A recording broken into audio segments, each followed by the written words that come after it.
Okay, bonjour mes amis. Welcome back. Hello. We've got a number of stories that we want to get through today, starting with Franck Ferrand and the clips that have gone somewhat viral. Nico, as far as could you help him out with the name? Yeah, can we get that straight? Franck Ferrand. Sounds sexy. Thanks, No? thanks, Jay. Sounds much sexier. Sounds sexy. Especially with what you're wearing. Let's have that again. Franck Ferrand. And can you? Franck Ferrand. Franck Ferrand. Nope. Billy? What's the problem with the R? Totally screwed it. Can we just go with Frankie? Frankie. We've got Nick has a story on boomers. He's upset with the boomers in France. Very, very upset. We've got France bringing back military service, first time in 25 years since Chirac ended it. So we're looking forward to getting into that story. We have got the magical Fête de Lumières to look forward to, which starts on Friday. And let's get into it. So we recorded the last home team, and all of a sudden a clip, J-Lo started talking about the commentary in the Tour de France. We couldn't remember his name, but since posting the clip, all of a sudden, 400,000 across platforms views, lots of interactions, lots of engagement, and it seems that Monsieur Franck Ferrand polarizes French society. So, what do we know about Franck Ferrand, and why did the clip go viral? J-Lo, I'm coming to you for this. Nico, I think you should start now. Why? Why? Because you asked the question. Okay. No, because I was myself very surprised. I did not understand at all what was going on. We checked all together. We have a WhatsApp group, and I said, "What is going on with Franck Ferrand?" And yes, by digging into it, I realized how controversial that guy was.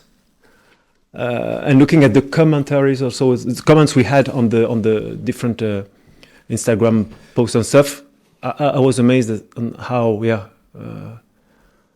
controversial guy he was without knowing it. Yeah. So for me, it was just a good man talking about history in general, first on radio, and I think he had a TV show back in the days also.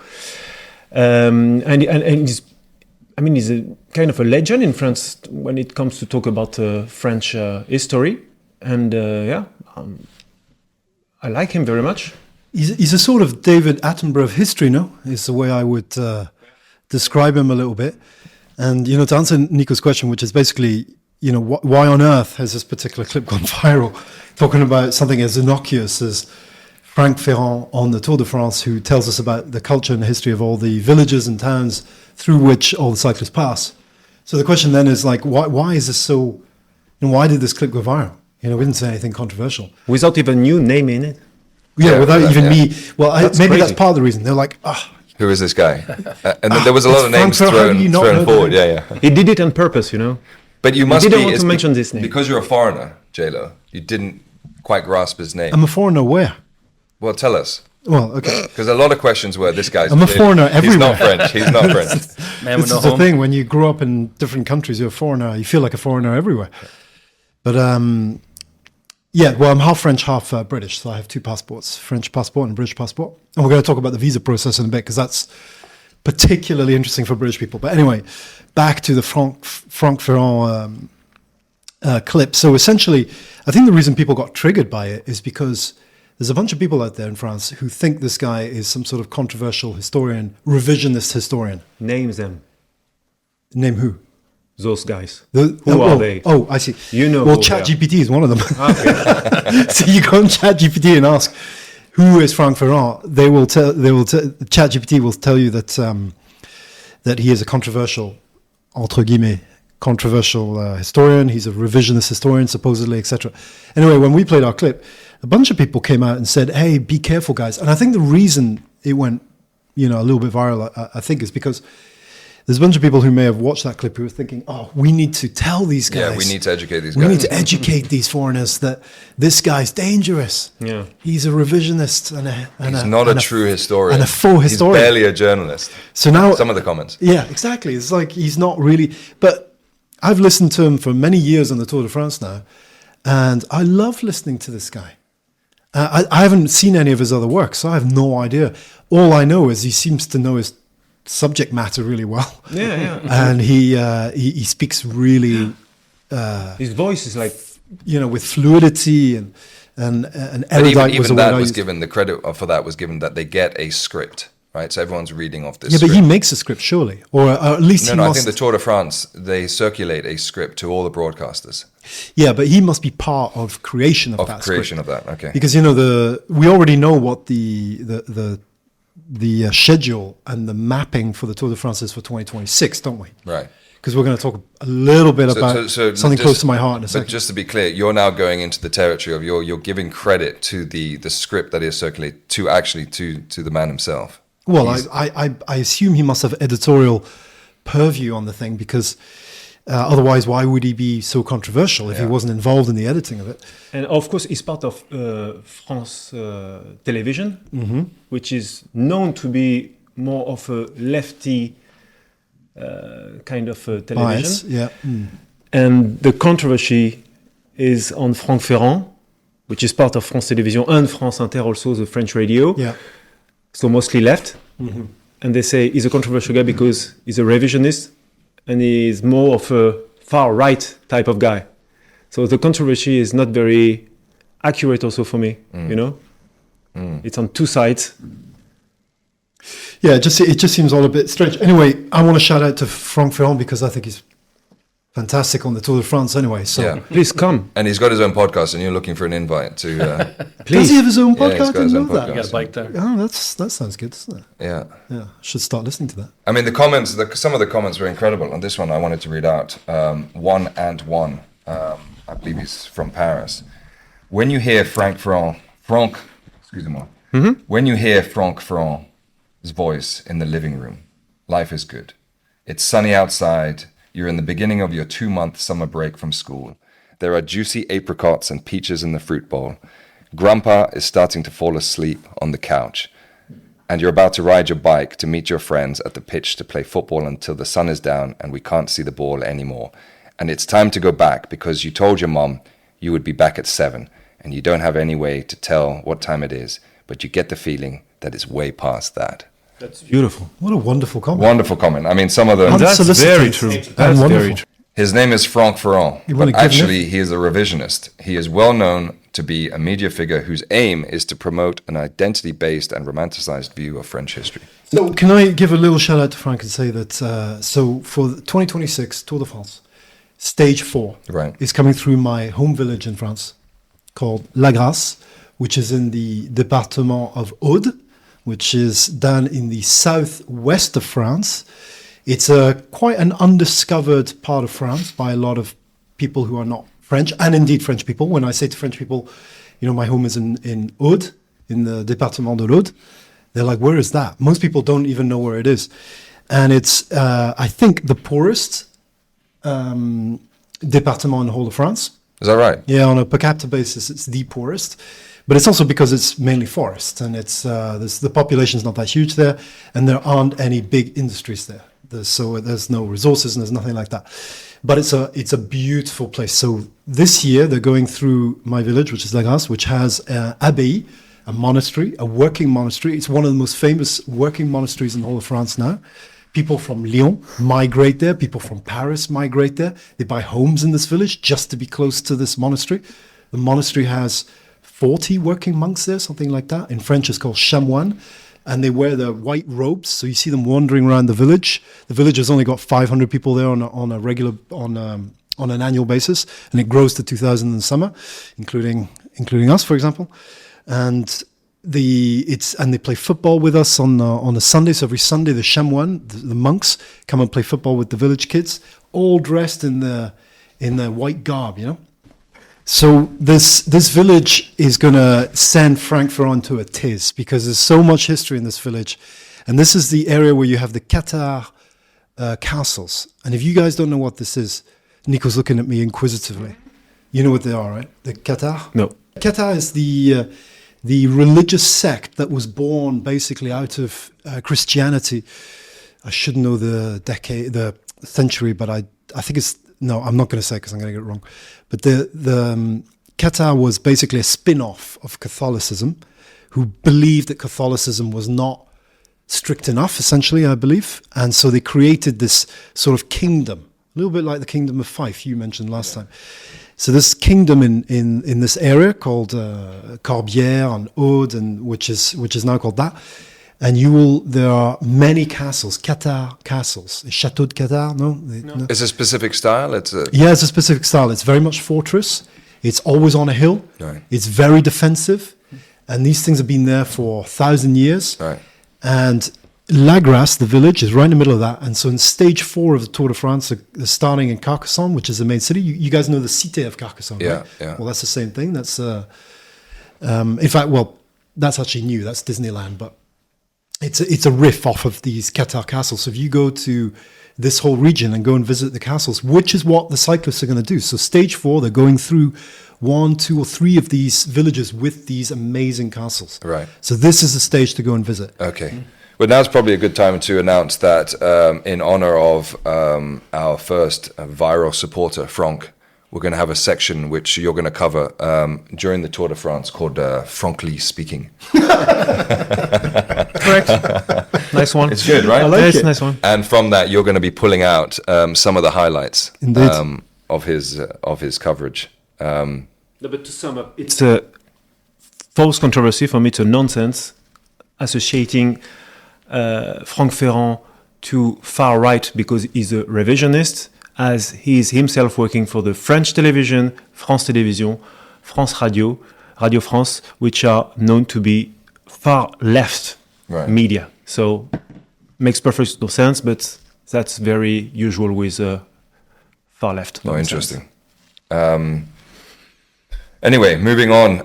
Billy, we're in sort of Thanksgiving season, and we'll get into the Fête de Lumières a little bit later on. But you have been busy rocking in The Hague. Yes. You've been to Switzerland for Thanksgiving. Yep. Tell us about your travels and, your European travels. Well, I have a niece in Switzerland, and her family came out for Thanksgiving because they're getting ready to move out soon. So we kind of showed up there, enjoyed the festivities. But one thing that surprised me was we found 2 restaurants that offered Thanksgiving dinner in Zurich, which I was very surprised because I don't see any of that in France whatsoever.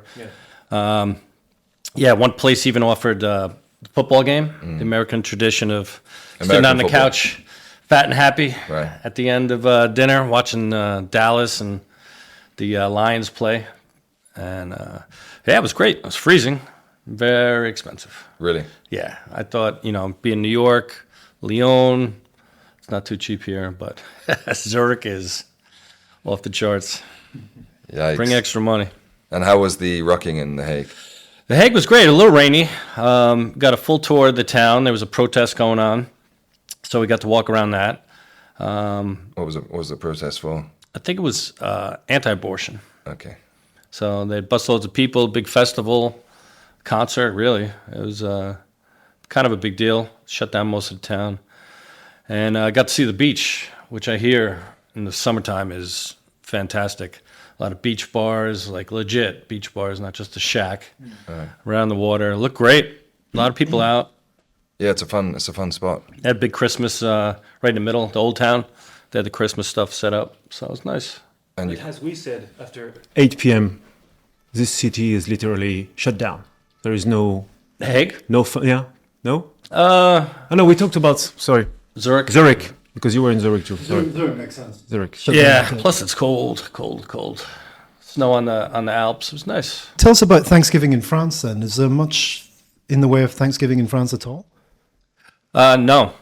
There's a group of Americans here, so we did a Thanksgiving the last 2 years, and my friend has to order turkey from the butcher shop like 2 or 3 weeks out Right. in order to get one, and they're small. In a small way, yeah. Yeah, because in the U.S., ridiculous 30-pound turkey. It lasts like 2 weeks after you totally make it natural. sandwiches. Completely natural. Would you give it to the How much? You don't ask. In America, you don't ask what's in it. You just say thank you, and I hope it's not, dried out. How big was the one here? It was served like family style. So, they put like 2 or 3 plates Oh, I of see. sliced turkey on the table. It was great. Everybody was full. We did get a little nervous, being Americans, watching the food land on the table, saying, "I don't know if that's going to be enough." But So the idea is I got to say this, though. Yeah. Shout out to the chef at this restaurant, because these sweet potatoes, it was ridiculous. I've never had anything like it. And I asked the waitress, I said, what's going on? Because this is something extraordinary. She's like, I'm not really sure of the recipe, but a chef loves cooking with whipped cream. Okay. It was a puree or something like that? Oh, man. It was incredible. Is this in Lyon? No, this was Zurich. Oh, this is in Zurich. Yes. Yeah. So here, there's really nothing. In a way, it's good because we traveled on Wednesday to go to the day before Thanksgiving, which in America is a no-go. Like you have to get to wherever you need to be by 12 o'clock on a Wednesday, because Well, Bruce Willis found traffic. this out, didn't he? Why? Well, in the movie. Oh, I see. Die Hard. Die Hard. Die Hard, yeah. Can't travel on the day before No. Thanksgiving. No, and in America, it's a big tradition, especially for the younger kids, away at college or away at work. The Wednesday night before Thanksgiving is a big meetup at the old hangouts. Oh, really? So everybody it's like a little bit of a reunion, town reunion. So Do you feel like Thanksgiving in the US, does it take anything away from the Christmas festivities being so close? Or Let's do. in think so, 'cause in America, you got Halloween, right, 31st, and then it's Thanksgiving.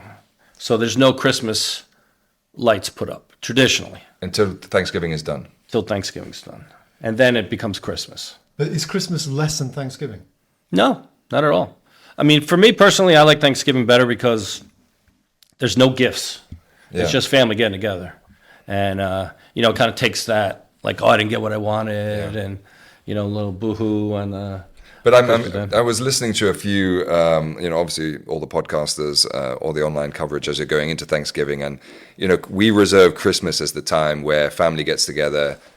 You have your traditional big family bust up. Right. But is that it's being the precursor to Christmas? Do you get all that out the way in Thanksgiving and then? Yeah, you get a lot of it. Yeah, sometimes families have to break it up. I'm part of a big family, so the married kids. So you have to kind of divide between whose house is Thanksgiving, Right. who gets Christmas Eve, who gets Christmas Day. So some of that planning in a big family Right. kind of gets sorted around August. Yeah. Because these kind of get-togethers. Maybe you should get Thanksgiving going a wee bit more in France, because here Halloween's been massively adopted. I think in it France. would come with time. Oh, my Massively God. adopted. Yeah. It is. I think so. Everywhere. I think you're right. Everywhere. Hugely adopted. So why not Thanksgiving? Let's just get ahead of the curve. Let's open a turkey farm. Well, wait a minute. Let's not get ahead of ourselves, because we've got Fête de Lumières, which, when we get into, is essentially a Thanksgiving to the Virgin Mary, and so we'll get into that more. But back to the rucking. You met up with Cadre Dan. Cadre Dan, and He's following The us Hague. on socials. He's heard the podcast. He loves it. It's amazing. Yep. What did he say about Lyon Rucking Club? How's that developing in his? Well, as he part of was. his repertoire? There were a couple people there from GoRuck Europe, so we're exchanging information and trying to get some events here in Lyon. Try to bring them down. Yeah. It's pretty cool that these guys travel a lot. Yeah. Throughout Europe, a bunch of people drove like 3 or 4 hours Free stuff? for this event. Yeah. No? What's that? Free stuff coming? Oh, no? No, you got to trade. Sponsor, yeah? You got to trade your patches. So, it was good. A couple of them had done Normandy. So over here, it's fun because there is a community. People travel. Yeah. You get to meet, like one crazy guy. He's like, "Hey, how about I bring a 40-pound sandbag?" And I'm like, "Well, we only have to carry 20 pounds for this 12-miler. Are you sure?" Yeah, and everybody took a mile or so with the 40-pounder, which made your ruck nice and light. Yeah. Just that attitude of, let's just make it a little bit harder. Let's make it harder. And you were able to. So a lot of what happens as Jean-Louis. I feel like I sort of have to call you Jean-Louis now, so that we don't. There's no confusion as to your French heritage, but as opposed to J-Lo. But the idea of rucking also is that you sort of incorporate or integrate war history a lot of the time. And I think that's for me, that's the added benefit and the added interest. Yeah. And Lyon, of course, has a very famous a lot of historical monuments and interwoven in the story. It has a good war story. Well, you did the City Ruck at Normandy, which was cadre led. Right. So the setup for the City Ruck is they'll give you a sheet of paper with like 10 points on it, and you have to find it and send back a picture to the cadre. But on that sheet of paper is the history of what you're looking at. So whether it be a statue, monument on the beach, the Peace Palace in The Hague. So you get to learn a lot about the city, and you get a good tour in 12 miles. History is becoming a theme, isn't it? That'll be great if it catches on. Yeah. And you're going to head up to, you're in the early planning of St. Patrick's Day. Yes, please. Yeah, Dublin. You're going to head up there? Yes. I mean, it's the biggest day also in Ireland. We don't have to forget that. Yeah. In terms of planning, it's going to be a huge thing. The 14th or 15th, the Saturday in Dublin. And then the 17th, the Tuesday, is the parade. Yeah. So we did a little research last night on, we might get buy some tickets for the route, like grandstands. And so I think we'll get to see the city pretty well. Yeah, it's going to be nice. And have you ever experienced St. Patrick's Day in Ireland? Having never. Been married, no, me neither. Never. Part of it's the usually family. New York No. for me. Really? Never. What a shame. So we try to celebrate it as we can in France, but even in France, it's not that. It's getting bigger and bigger. Maybe like Halloween back in the days. I think it's gonna. I think Old Lyon, the old part of the city, seems to do Paddy's Day very well. When is The Wallace, 17th March. All right, 17th of March.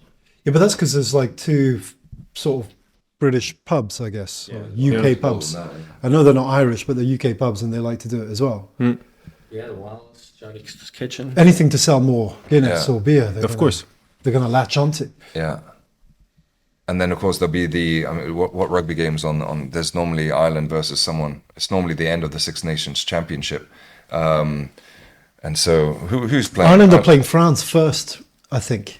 So it won't be the two clashing at the end.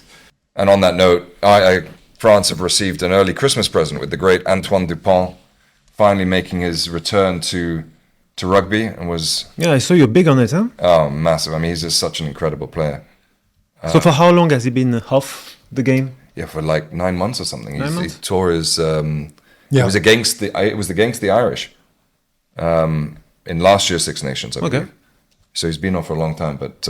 He's looking sharp? I mean, he's phenomenal, and he changes the French team. He's absolutely clearly the leader. But the French national team with Antoine Dupont is a completely different animal, and unbelievable to see.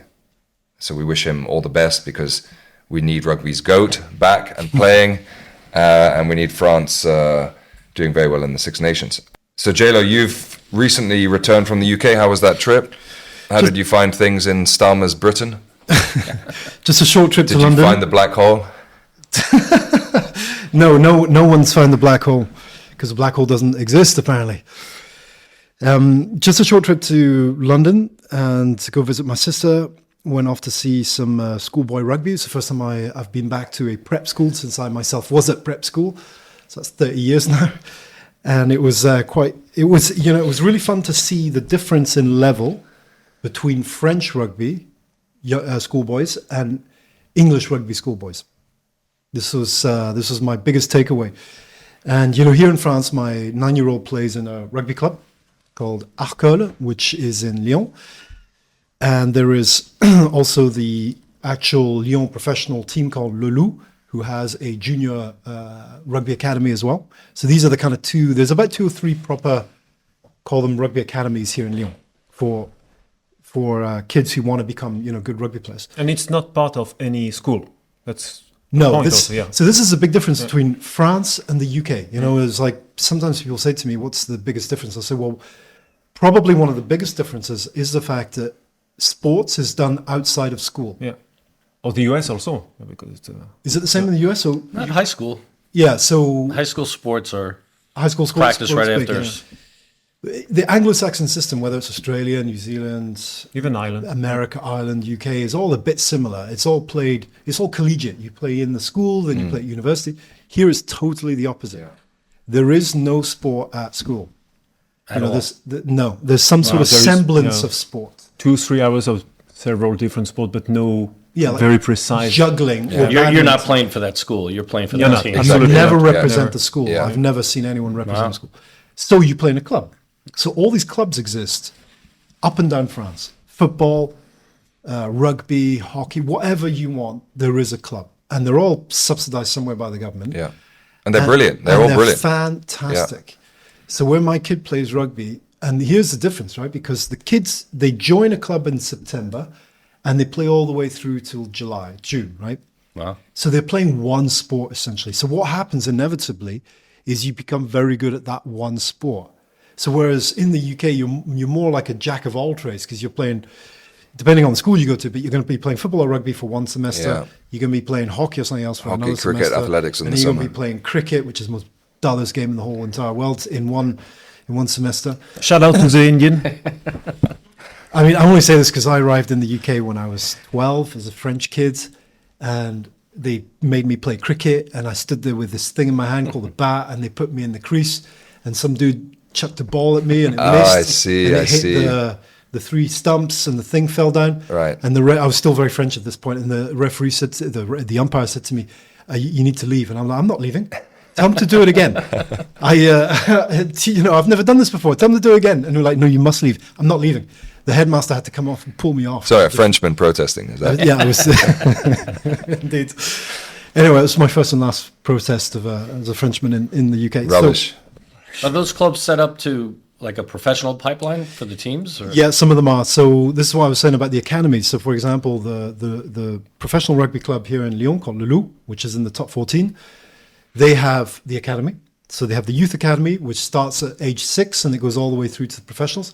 And there they do look. And if you want your kid to become a professional rugby player, you're probably better off sticking him in that thing. But there's a lot of kids in there. So unless he's good enough to be in the A team, and this is the other thing, it's super elitist. So they all have like A team, B team, C team.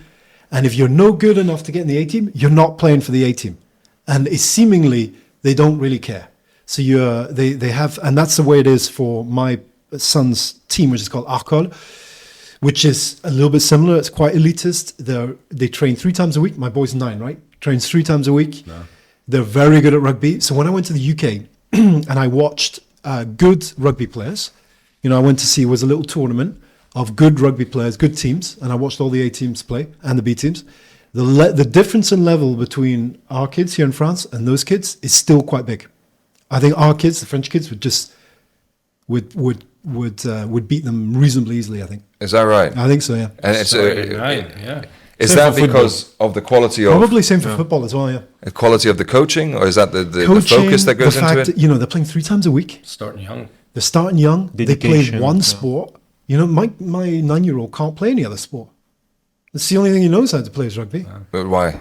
Well, because, he started off playing rugby when he was 6. So he's now obsessed 9. with it. Well, it's not that he's obsessed with it. It's just that if you're playing one sport, you can't play another. Right. It's just there's not enough time. Right. So you specialize. And so you end up becoming very good. So when you see France in the Olympics well represented, you see France in all the different guises of national teams, whether it's sailing, whether it's handball, maybe not volleyball, but handball, basketball, football, rugby, Yeah. triathlon, all sorts of different sports, cycling, obviously. They're just very good at it Yeah. because they specialize. So the conversion rate for young players representing their club professionally is greater than the school to club rate in the UK. Is that? That's a good question. I have no idea. Because I remember, I went to the best rugby playing school in Scotland. Of course you did. Yeah. Hello. Hands It's a down. college of Hands knowledge. down. The best. You were the best, Ross. Rugby You were the best. playing. All right, go ahead. Why are you here? Thank you for your time. Thanks for being here. I only say that because Jean-Louis didn't go to he didn't get that God. same rugby education. English. And it was very, very good. It was very good. We dominated at the school level. But I think for me, the take home was I loved playing. You would die for your fellow, your fellow schoolmates, right? You played so much rugby that you knew exactly what was going to happen, what they would do in any situation. I mean, every moment we were out in the field throwing the ball around. I mean, that was the culture at Merkston. And but what I noticed was, despite the team doing very well, the individuals and the conversion of those individuals into the national game. Now, and these guys go into all sorts of other fields, but picking up that success in Scottish rugby and converting that success into the national team, there's a big gap. There seems to be a void. Now, more and more are coming through now as players get picked up by the club. So what happens in the UK is the talented people get picked up, obviously, by their countries that represent Scotland at 16 or 18. Clubs will then pick them up. They'll then, get a sense that they can actually convert this and be successful at it. And then they'll join a club, and from there, they'll see if they can take it on. Now, in our year, there was only a couple, I think, from the national level into the club level, and then quickly realized, and as was in the case for myself, I don't get the same enjoyment playing with these new. Yeah, that transition might be a bit difficult. Team players, my teammates, as I did, the schoolmates, right? And you sort of miss the schoolmates. That for me was the most enjoyable rugby. See, because what Ross is not telling us here is that Ross played for Scotland, right? At one point in your... Yeah, I played 21s. So Ross played for under-21s Scotland rugby team. Yeah, got absolutely beasted by the French who turned up, and they were just massive. I've still got the jersey that I switched. I'll bring it on next time. Billy, you'll struggle to get into it. Okay, it was huge. So, I mean, that's an amazing achievement that you went on and played for under-21, but how did you actually get there? Because you didn't go through a club, did you, to get to Scotland under-21s? No, there was. My father said, look, no matter what you want to do, you've got to go to university. You've got to get a degree. Yeah. So I found a close university to the Scottish setup, Newcastle, and my ambition there was to go and scrape a degree and represent Scotland at rugby. I did all right in the degree and managed to sort of get to that goal of representing Scotland in the Six Nations at under 21 level via playing for Berwick upon Tweed, a great rugby setup in Berwick. Which is in the south of Scotland. Which is in the south of Scotland. So it's accessible from Newcastle. Just over the border. And it's not linked to the... So to your study or to the university? No, it was not linked to the university at all.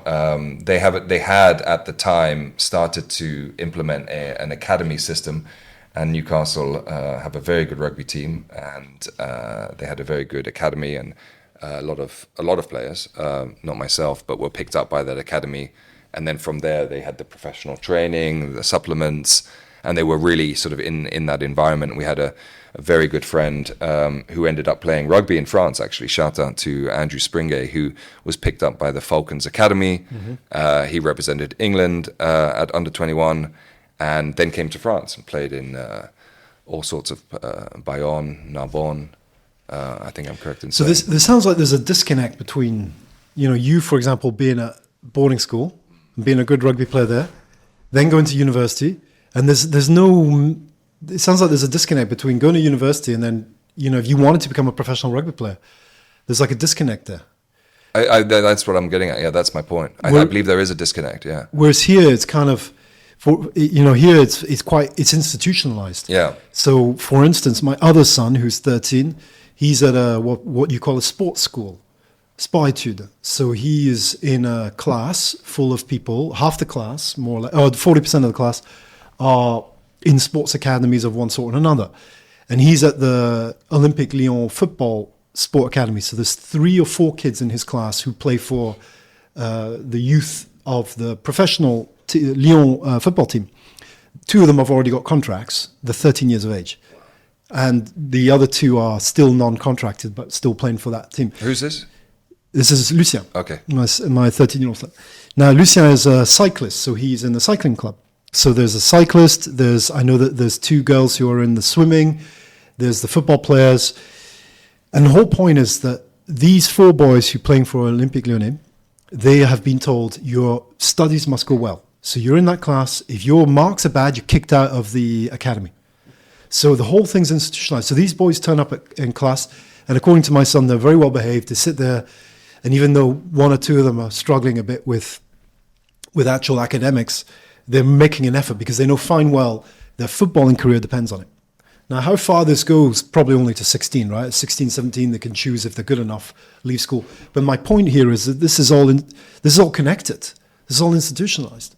It just makes it easier to pick up good football players or good rugby players and bring them through to professional later on, I guess. Yeah, but I think also when you leave school in the UK, your parents, you essentially leave that community, right? Whereas if you've got your kid in a club outside of school, you're still going to the social events, you're still connected with that community, you're meeting the other parents. So it seems to, outstretch that. And then you're in the system. I mean, it's a good social club that you're involved with your boy. With the rugby? Yeah. Yeah, for sure. You were going to mention something about your trip. Now, you had a hard time getting back to France. So anyway, so the trip Let's was... talk about you.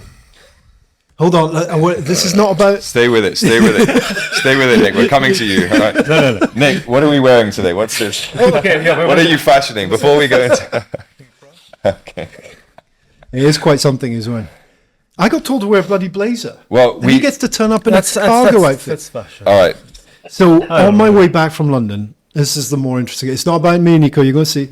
So on my way back from London, I missed my airplane when I was in Luton Airport. So I turned up a wee bit late for my airplane. Now, I'm not the only person who's missed the airplane. I'm sorry, you were late for your airplane? I was late for my airplane. Okay, just checking. Yeah. It's a theme, isn't Just want to it? hear that He's always late. out loud. Always late. He's the Adam Sosnick of this podcast. I haven't missed that many airplanes. Anyway, this one I missed. And this girl turns up at the same time as me. She's also missed it. It turns out she's Scottish. She's... Single. What? Single? No, she's not single. Oh, you know that. What?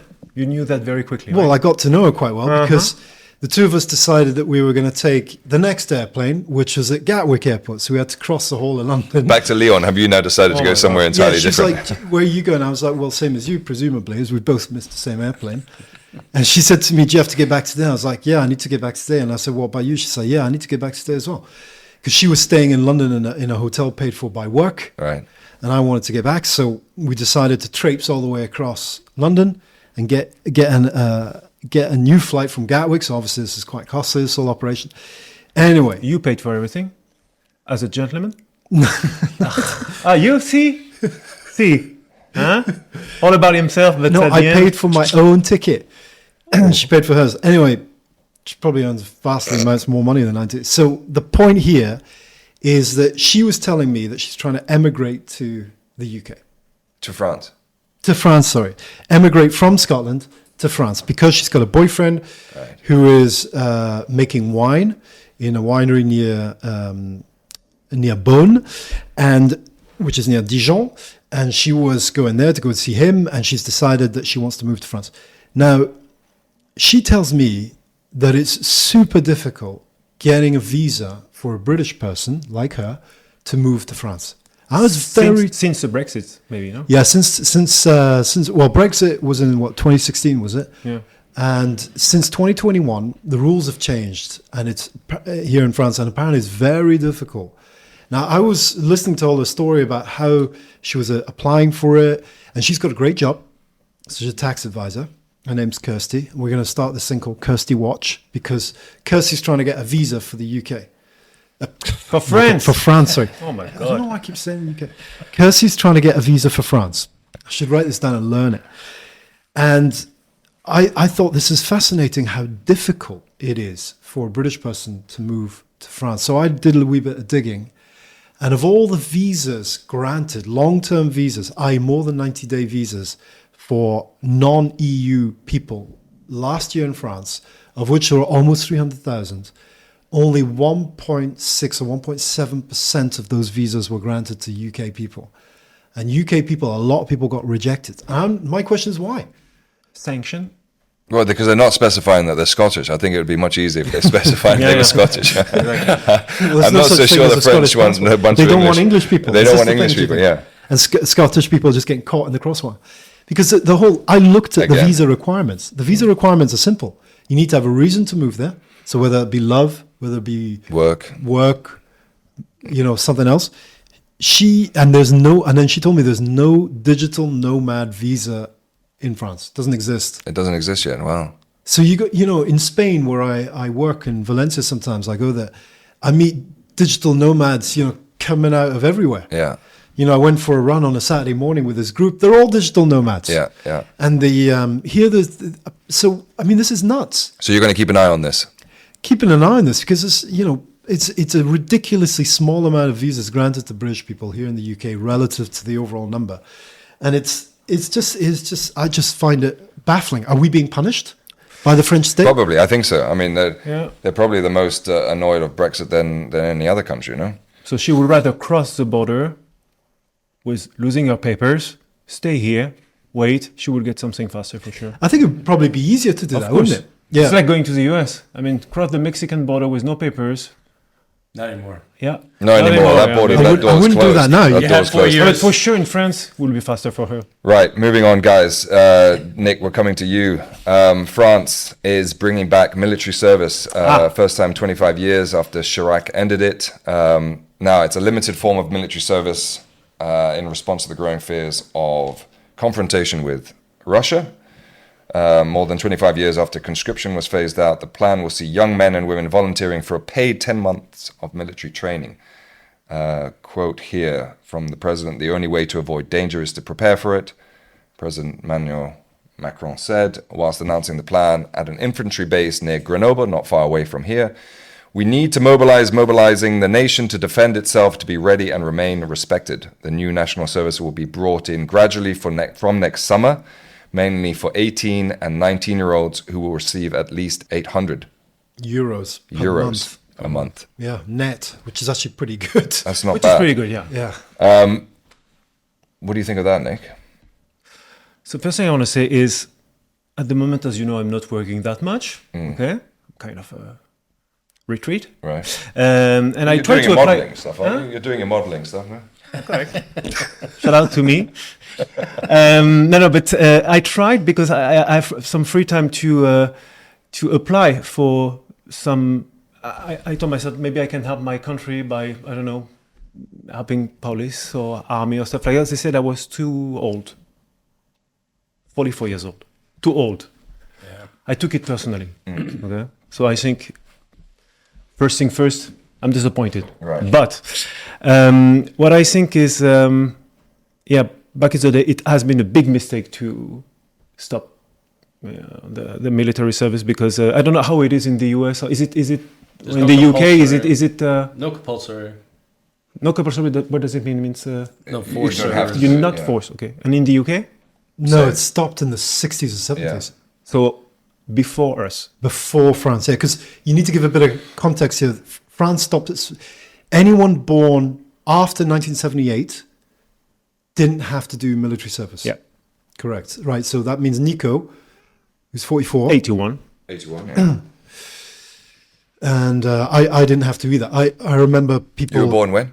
I was born in Scotland, in Dundee, When? in 80. 80, okay. But I have a French passport, and I remember there were stories of British people like me who are, French parents getting dragged over the border to go and do their military service.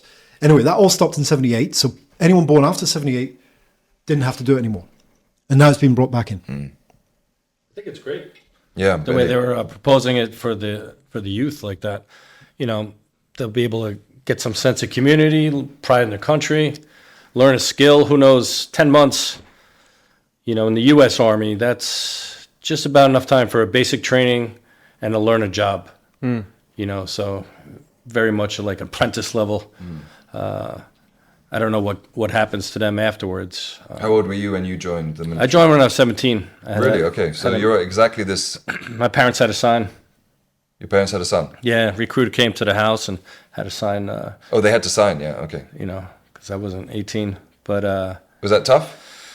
no, I mean, for me, everybody in my family was in the military at some point, and I just felt like that was what you did. So for me, it was a no-brainer. Paid for my college. No free school, so that helped pay. Because my parents were basically like, "There's no money for college, so however we want to work this next step out." Right. And at 17, I gave them the papers, and they didn't want to sign. I'm like, "Well, here's the plan." So I was able to pay for college with it back then. I probably couldn't afford it now, but I think it was great. The sense of community. I stayed in the National Guard. And I'm friends with these guys for life, like from basic training and guys at Is first. that who we met in Normandy? Those guys are a little later in my career, but yeah, we all served in Afghanistan together, Right. pretty much. The And guys your code name was what? You allowed to say that? You don't have to say it if you don't want to. But what was really impressive for me, seeing, we had a friend who was here who signed up to the US military, and we were rucking with him. I won't mention his name. I don't know if he wants his name mentioned. However, he was a fit guy. But what was interesting was the photos that we would get back as he was going through his first year of training, his first few months, and the transformation was unbelievable. Yeah, became a man. Yeah, you could no see, longer. You could see it. Yeah, even the way he communicates with us, Yeah. it's a totally different man. Totally and he was built to do another career. Yeah. He was going to be a scientist, I don't know what, and then The biggest he discovered adjustment the is army, yeah. there's nobody else there for you. Yeah. Right? It's your buddy. You have to get these things done by this time. Get it done. Like there's no excuse. There's nobody gonna be like, it's okay. Yeah. You were a little late. Yeah. You didn't fold the bed right. It's okay. Next time. You are held accountable for your actions. And I think the earlier that happens in a person's life, the better. Because you get to about 30, 35 and nobody's held you accountable, things could be a little disarray. Now, what do we know about the general feeling in France? Again, coming to you guys, did people welcome this news? What's been the general reaction? I think the general reaction is pretty good. It's pretty good because for me it was a big mistake to not do it. To not do it on a mandatory level, because it was 100% voluntary army for me is a big mistake, because you will by definition target the lowest part, let's say the poorest part of the population. That's what I think. When it was mandatory, everybody was mixed together. The rich guy from Paris or the poor guy from, let's say, Britain, stuff like that. That whole concept was very nice, and everybody was involved to do the same things. Everyone was at the same level. Was for me one of the main thing, the most important doing this. So it's very well welcome now, I think. My keenest observation about this whole thing is that if they don't manage it properly, it will be an entire failure, because they've said that this first intake is very selective, and there's going to be a small number of people who are going to be selected. The whole point of this, like what Nico was saying, I guess, one of the whole points of this is to forge a national unity, because this country, from my observation, is very dichotomized into different social groups. Well, like every country now, in the West. I mean, is that not what we're I think, seeing in the UK? I think here is far worse than the UK. Really? That's my observation, right? I might be wrong, but it's my observation. And the US? I don't know the US well enough to be able to say. But just from your outsider's perspective, would you say that it's... There is a more patriotic approach, I It's think, certainly louder from the beginning in the US. In the US? So is that true, Billy? I mean, it's certainly the impression that we get, right? Well, maybe in the US it's more consensual, because if you have, like, say, a group of Mormons, right, who are totally different to even the people who live in Utah who are not Mormons, for instance, it seems to me to be quite consensual. Like, they're saying they're okay and the others are saying they're okay, and they live harmoniously together, is my take on that. Now, I might be wrong. I can't speak for the Mormons, but I would say, you cut away all the media, that's just designed to separate people. Like the guy we were talking about, he was in college, worked hard to get there. He was, he was here in the high school system, had to work very hard, and he wanted to go do this. So while it is it is an avenue for somebody, lower economic. We've had a volunteer army from the 70s. There's a lot of people patriotic, a lot of people who don't have a lot of choices, but I think that brings the people together, in my experience. Do you think that they've got 800 euros? Do you think they've got that figure correct? Per month, that's It's too about much. right. No, not too much. Not too much. 18. I don't think they were paid back in the day. I mean, there was cigarettes were free. Yeah. I think. I think they were paid a nominal amount of money when they're like super small, like pocket money. Super small, yeah. 800's a lot. When Net. everything is free. Everything is paid for. It's. And you don't go for that, I think. Some people will Don't do it see for that us. as the reason to go. Well, do you think that's I don't that? It's clearly a carrot, but You do you gotta think be that it's paid. enough? You have to be paid. Well, apparently this whole thing is going to cost millions and millions. It's I mean, going to be the- super expensive. This whole exercise. Yeah. Yeah, but it's clearly a long-term investment, isn't it? Because what you're instilling is this love of country, right? Which we all agree that's kind of dissolved over certainly course. our lifetime, right? We all the agree to reserve that. is so low in terms of army. Also, nobody is ready for war now. I mean, there's the practical situation from the government, right? They're going to need people, no matter whether it be Russia Right.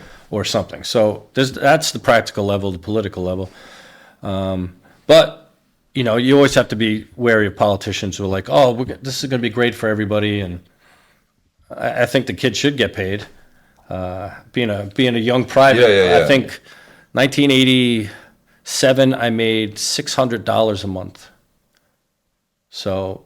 Was it a lot of money for you at the time? Well, there weren't a lot of options to spend it, right? They give you a uniform, they feed you, you have housing. Yeah. But if you want to go home and visit, it's not a free flight. Yeah. If you want to go downtown for the night, that's not free. Or you want to buy another pair of jeans, so you have clothes to wear.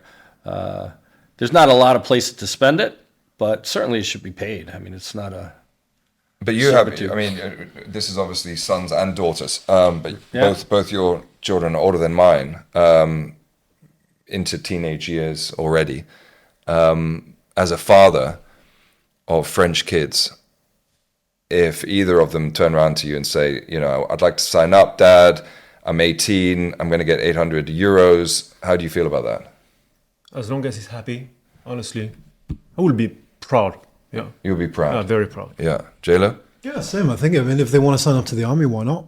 But as long as they got it figured out, as long as they're doing it for the right reasons, and as long as it makes sense, Yeah. and there's not an opportunity cost there. In other words, they've been given a scholarship for something else, or they have the opportunity to go to Oxford. I'm just using a bit of an extreme example, but if you got that on the other hand, then I would probably say, well, why don't you think about going to Oxford first rather than do that? But sure. Also, back in the day, the idea was to to save money for the country, to cancel the military service.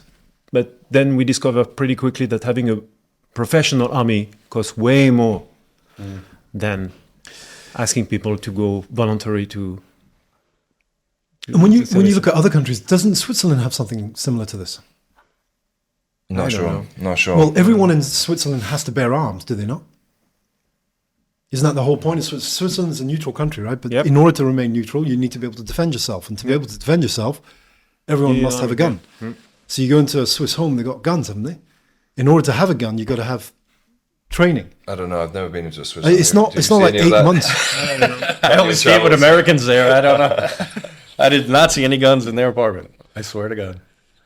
Yeah, I was in a Swiss apartment not that long ago. My friend who lives in Geneva, I'm pretty sure I didn't see any guns in there either. I forgot to ask him, where's your But gun? they were. But he's not they were even movement. Swiss. He's not Swiss, so maybe that's the difference. Right. Train stations in the highway. I saw a lot of army on this past trip. Oh, did he? Yeah, a couple convoys on the highway, and then You're letting out all the secrets here. well, they were there in uniform. We've got a lot of Russian listeners. Yeah. My only other experience of this is South Korea, where my my wife is from, and they have a 2-year military service, mandatory, and that screws a lot of stuff up because there's people who are professional sportsmen who have to go and do it, the pop singers and people who have Yeah, otherwise. that was big news a couple of years ago, right? Aren't you? Yeah, exactly. They were trying to get out of it. Do you know of a sportsman who has who's not been able to do it because of they have to do it if They have to do it. They have to do it. Yeah, they have to do it. So my wife's brother-in-law was a professional football player who played for South Korea, and he went to the military service, and it was a total nightmare for him because he was playing professional soccer before, got a contract to Europe, couldn't take the contract because he had to go and do military service because you have to do it at some point. Yeah. So you don't have to do it when you're 18. don't have to do it when you're 25. You got to do it before you're like 32 or something. Right. So at some point he was like, Christ, I need to go and do this now. So he left his professional football club where he was getting paid a lot of money.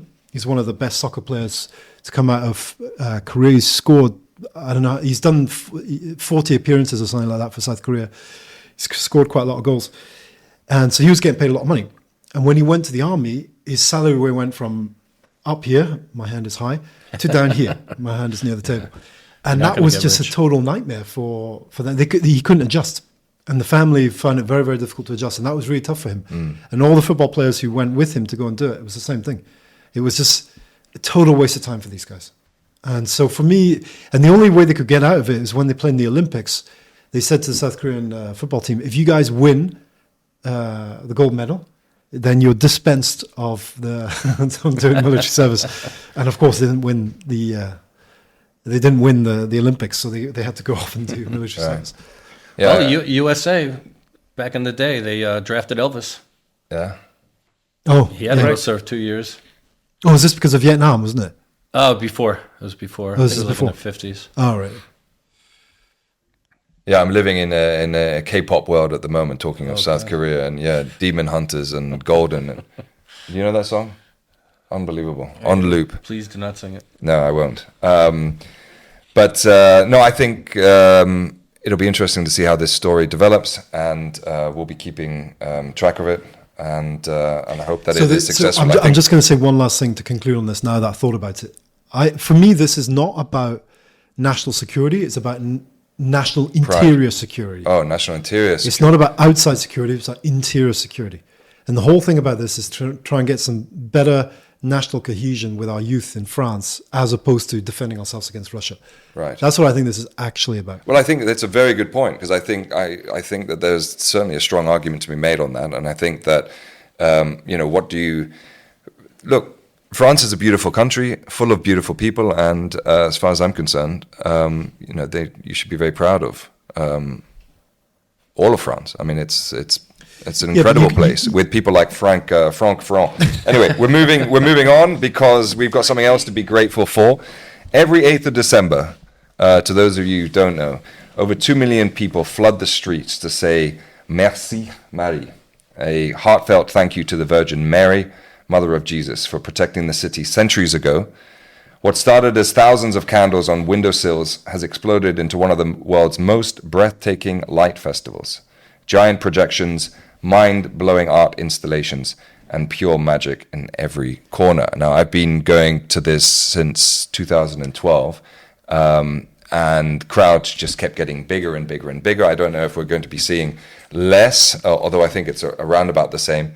But the Fête des Lumières is a international festival, internationally renowned festival, which starts on Friday. This is in Lyon. This is in Lyon. This is the second biggest festival after Oktoberfest, from what I've read. From what you've understood, yeah. In Europe or in the world? In Europe. Yeah, in Europe. So it's huge. Yeah. And I've never been there. Oh, You've never been? Never been. In the last 4 years. Too many people. It's incredible. Too many people. And regarding what you said, the mayor planned this year to cut a third of the light show. Yeah. Really? So, it's going to be different. That's too bad. Is that to save on electricity? Because he's a greenie. I don't. Yeah, possible. It's absolutely possible. Well, I don't think that's. I don't think people are not coming. I think numbers are still going up from what I understand. Yeah, what have you? Definitely. I mean, I was so this is, a lot of people don't know about this, don't they? No, I don't. A lot of people don't know about this Fête des Lumières, which translates to light festival. Light festival. I was trying to think of a better way of translating it, because Fête des Lumières sounds nicer in French than light festival. It's true. Definitely. But anyway, it goes on for like a week or something like that. 4 days. And the essence of it is that you walk around the city centre, which in and of itself is beautiful anyway, and then you get to see these light shows and displays and demonstrations that are placed strategically around the city. So you can sort of walk a route that will take you a few kilometers around the city and see all these arty installations and music things and all this kind of stuff, right? And so it's mostly at night, of course. Yeah. It's at night because it's all about the lights, and you need to see them at nighttime. But we're in winter, and here it gets dark at about 5 1:30, o'clock, you're good. and you're good to go. But it is true. I mean, it's a wonderful, I suppose, reason to come and visit Lyon, which, you know, again, in and of itself is a beautiful place. We brought friends just for that. Yeah. Just to come and, you know, the park was great. And then you just walk through town, Yeah. follow the lines. Yeah. Really. I'm pretty sure in France, nobody knows about it. I mean, I was living in Paris and Bordeaux. Yeah, I people don't never know. heard People- about yeah, Fête des people don't- Lumières. I mean, I It's never the heard about second it biggest until I got festival. here. I don't understand these 2 million people that come here. Where do they come from? Because every time I'm like you, Nico, if I go to somewhere in France and I say, oh, Fête des Lumières, they're like, what? Yeah. I'm like, what do you mean, what? It's 2 million people who come to this thing. So how have they heard of it? And, Yeah, correct. You know, it's And they like, drive, right? I mean, the traffic around here is insane. oh, forget about it. Well, You it won't be can't. this year, will it? I mean, it'll be impossible to get into. So what's happened with the mayor is the center of the city is almost possible to like drive. gridlocked. down. Right, they shut but, down But a at lot. weekends, it used to be that you could literally park anywhere, you Yeah. know, on top of buildings and on Yeah. pavements.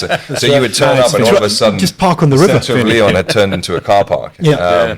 And you could barely walk down the pavements and Like stuff. car boot sale. Yeah. So I don't know what it'll be like this year, but look, for me, you know, when you see the words "Merci Marie" up on Fourvière, and to those of you who don't know, Lyon has the castle on the hill, right? So it's Notre Dame up there, With a pretend Eiffel Tower as well. Yes. We have a mini Eiffel Tower here. It's higher than the... overlooking the city, and up there, with, you know, together with the wonderful fireworks display. But they give thanks to the Virgin Mary. Now, is there any other international festival in the world that we know of that does that? I mean, there has to be in South America and Spain and places like that. Yeah. The very Catholic places, probably. Because Lyon was a very Catholic city. It's It's a very conservative and very Catholic city. And so you got the Basilica, which is what you were talking about, on top of Fourvière, which is the kind of hill overlooking the city. Yeah. Beautiful church up there, isn't it? Basilica, beautiful basilica up there. And next to that is the pretend Eiffel Tower, which is ridiculous because it clearly they built it to make it look like the Eiffel Tower. Well, yeah, I know, but it was But it's much smaller. I think there's a transmission. rivalry. It's like high. a Lego Eiffel but it's- Tower. In total, it's higher than the... Yeah, it's Yeah. only a couple The of whole feet point higher was to than make the- it It's only higher. higher because it's on top of a But hill. it's just Yeah. the tip of the... Yeah, just the tip, yeah. Oh, is that right? Yeah. So it's actually It's higher. supposed to be a few Yeah. meters higher than the Eiffel Tower. Right. But one of the highlights is the Christian march up to Fourvière, the Montée au Flambeau. Is that Exactly. correct So that's one pronunciation? of the things that Lyonnais promised to the Virgin Mary to save them from the Black Pest. The plague. The hail is The a plague. yeah. Yeah. The plague, Black Plague. They said we will do it every year. Climb to Fourvière and put like a golden coin on your feet on top of the hill, and you will protect us from the plague. And that's what we are doing it. And Virgin Mary helped us and saved Lyon from it. So that's why. So, according to AI, tens of thousands of people walk together carrying real flaming torches, lanterns, and simple candlelight. They predict somewhere between 50 and 80,000 in this procession. This particular march. On this procession, a massive candlelight, torchlight procession that climbs from the Cathedral of Saint-Jean in Vieux-Lyon Yeah. up the steep hill So to the the very Basilica bottom, of yeah. Notre Dame. It started in 1852 when Lyon promised to gild the statue of Mary atop the basilica if the city was spared from the cholera epidemic. When the plague passed, the people spontaneously lit candles in their windows on the 8th of December and processed up the hill in thanksgiving. That's a big thing. Lyon is absolutely beautiful because we all put lights Yeah. and candles. And it was to send a on the message, it heights. was to send a light message where Yes. words aren't needed. It was send a light message up, which is why I didn't want to so our Thanksgiving here in Lyon is technically begins on Friday. Mm-hmm. Another way of looking at it. So we don't, with all due respect, we don't need American You need a turkey. Thanksgiving. You need a turkey, and you As need much as pumpkin John Louis pie. would like, Why are you here? keep yours in November. We've got the Fête de Lumières where we give thanks to the mother of Jesus. I mean, it's a wonderful thing, and it brings the community together. A lot of international people coming in. The Vin Chaud, which I was speaking to a bar owner, good friend, who has the Blackforest Bar in the second, right next to the opera. A great place to start if a great place to start on this Vin Chaud, what we would call a sort of pub crawl. But it's cold and you need to stay warm. Yes. So start at the Black Forest. Highly recommend starting at the Black Forest. Very good Vin Chaud. And then you keep going from spot to spot as you enjoy the light shows on the buildings. If I can give one recommendation on that, Yeah. go to an authorized dealer. Because down by the park, as everybody leaves the park and walks downtown, there's some homemade. Right.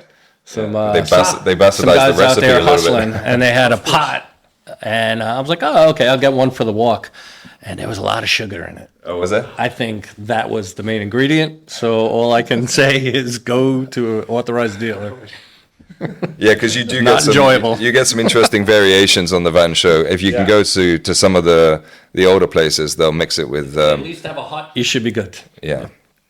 But we wish everyone a very happy Fête de Lumières and stay safe and stay warm. From my opinion, as long as we can enjoy it. Yeah. I predict in 5 years from now, there will be no Thank You Mary on top of the fourvière. Right. And we won't talk about this. Well, we won't talk about this, but you do have an axe to grind with regards to French boomers. Yes. Why don't you tell us about that, Nico? Yeah? You want a real story? You want a good story? Go with me to a pharmacy. You say pharmacy or chemistry? Whatever. Pharmacy. Pharmacy is good. On a Saturday afternoon, and you have a prescription. That's the only day you can go to the pharmacy. So what do? You go there around, 2 in the afternoon. And who do you meet there? A couple of boomers. Couple, like 10 of them, right in front of you, waiting for the same thing as you, when they have plenty of time to do it along the same week or the week prior. And that's exactly why I hate them. I hate you, boomers. So you're supposed to be a boomer, so the context is boomers. No, they're the definition. they're probably not making comments. We've lost half our audience, Nick. Thank you. Trying to Franck build this Ferrand is a thing up. boomer. I love you, Franck. We miss you. No, but the whole thing is that, I don't understand those. But there is I differentiate two types of boomer. Those born right after the war, because the definition is born between right after the war and 75, 76. I think you were a boomer, okay? No. No. You're not? No, Are I you a think boomer? it's 65, 1965. Is Billy I a think. boomer? No, I don't think Billy's a boomer. I'm a Generation X guy. Okay, let's say the first 10 years afterwards, the first 20 years afterward, they are the worst. They are the worst. They enjoyed everything. The France had the best, and they destroyed everything, and they left us with nothing on every Pharmacy, level. is it? No, It's not really about queue at a No, but pharmacy. it's about, Should we it's go about get a the fact. coffee? It's about the fact that they are just Someone's like Nico out the cage. annoying you all the I know time. who's gonna have the most. Their job comments. is to annoy us. Right. It's to annoy us. So, It's not and about they are your doing mother. a good This is not job. about your mother. We're No. back to his mother. Are we talking about your mum again? I mean, no, not even yet. Looking ahead. Because your mum's a boomer, yeah. presumably. She is. Yeah. She's she's a good one. Have you told her the pharmacy story?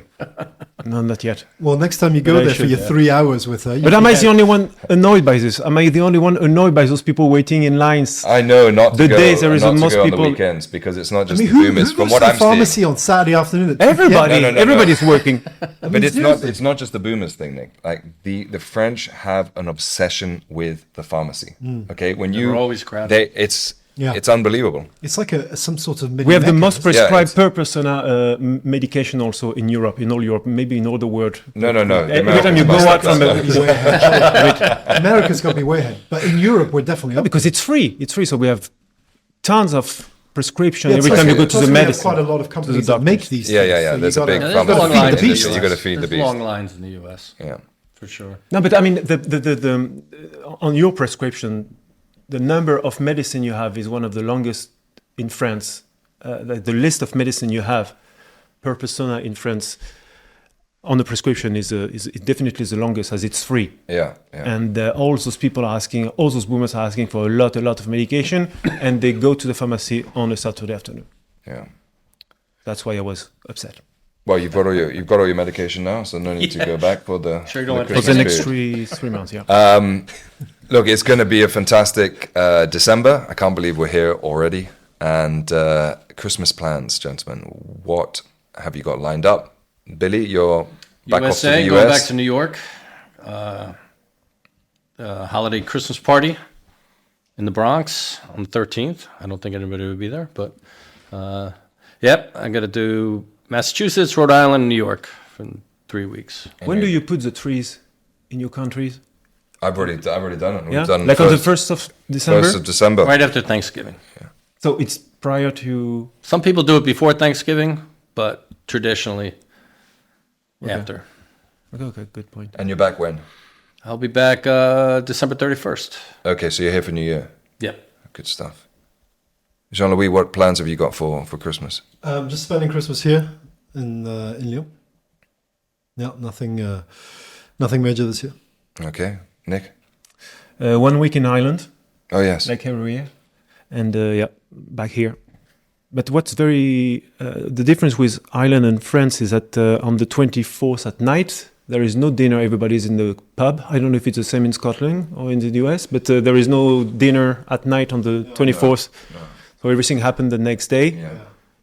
opening the... And then The UK works. Yeah, it's and then all we have the same? Yeah. Oh, okay. We have a good Boxing Day And you go on the pub? tradition too, which is the 26th. Yeah. Really? Yeah. There's always sport on the 26th. Yeah. Oh, good. It's a very sporty day, Boxing Day and football games Yeah. and all that. And then on the 25th, you're supposed to watch a James Bond. So that's the other tradition. And you're supposed to get pissed by lunchtime and then watch a James Bond in the afternoon, fall asleep in front of it. So that's your mission. Okay. Don't go to any pharmacies, Nico. I will not. Yeah. Okay. And you in the US?